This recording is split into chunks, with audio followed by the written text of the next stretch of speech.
Hi, my name is Shawn Shafner, and I represent the People's Own Organic Power Project, or the Poop Project. We normalize the do everyone does for the health of our bodies, planet, and global communities by creating art, theater, and education to get everyone coming out of the water closet and proclaiming, I'm a pooper. Yes, it's true. I'm a pooper. Yes, we do.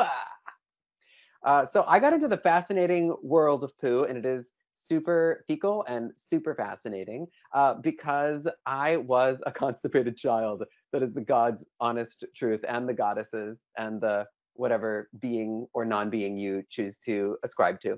I was a kid who held it in, and as I got older, I learned to deal with that. And then I was on a national tour of a large Nickelodeon show, and in the dressing room with all these other performers, and realizing like, oh, like I'm gonna have to poo. And so I just told them, I said, I'm gonna go into that room right there, and it's really close. You might hear something coming out of there. You might smell something after when you go in, but we're going to be sharing small spaces like this one for the next year or so. And so it's really important that if people need to poo, they just do. And that's going to be cool, okay? And people were like, okay, okay, okay. And it actually really was okay. And I realized in that moment that poop is power. And when we hide our shit, then that's when it really begins to smell and get gross and rot. But when we say like, I got this thing, it's real, it's not my favorite thing, it doesn't smell great, that's when we really understand the Tao of poo, which is to say that poop transforms into flowers, into nourishment, into even methane gas to power our cities.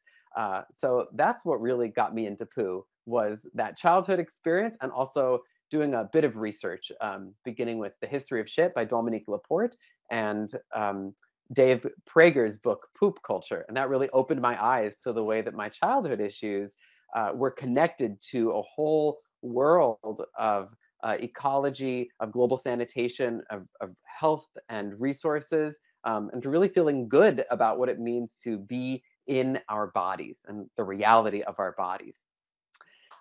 Well, I'm so excited that I get to share one floatable nugget of wisdom with you flushers, with all of us flushers, and maybe some ploppers if you use a compost toilet, about my work. And it would be my new book, Know Your Shit, What Your Crap is Telling You, with beautiful illustrations by Rebecca Pry.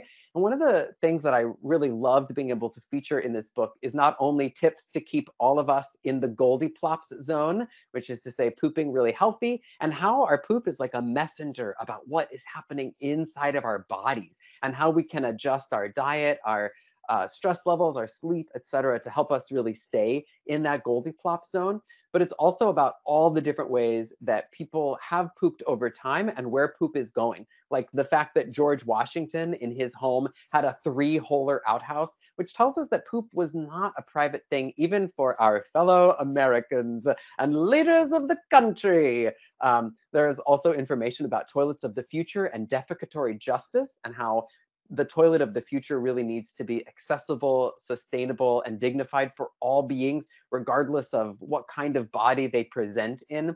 And also back to ancient myths of cultures who really considered poop a part of their cosmology, about the way the world came into creation and the way that all of us are in this interexistence together.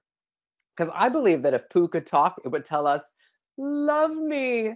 I just want to be loved and seen and appreciated and honored, respected even. Respected in that way of like, if you don't respect me, I can seriously make you sick or kill somebody. But also like respect me because I can help to heat your homes and cook your food and to fertilize the food that you're going to eat even later. Poop would say like, I'm kind of a big deal. Hi, I'm Shawn Shafner from the Poop Project, and I poo too.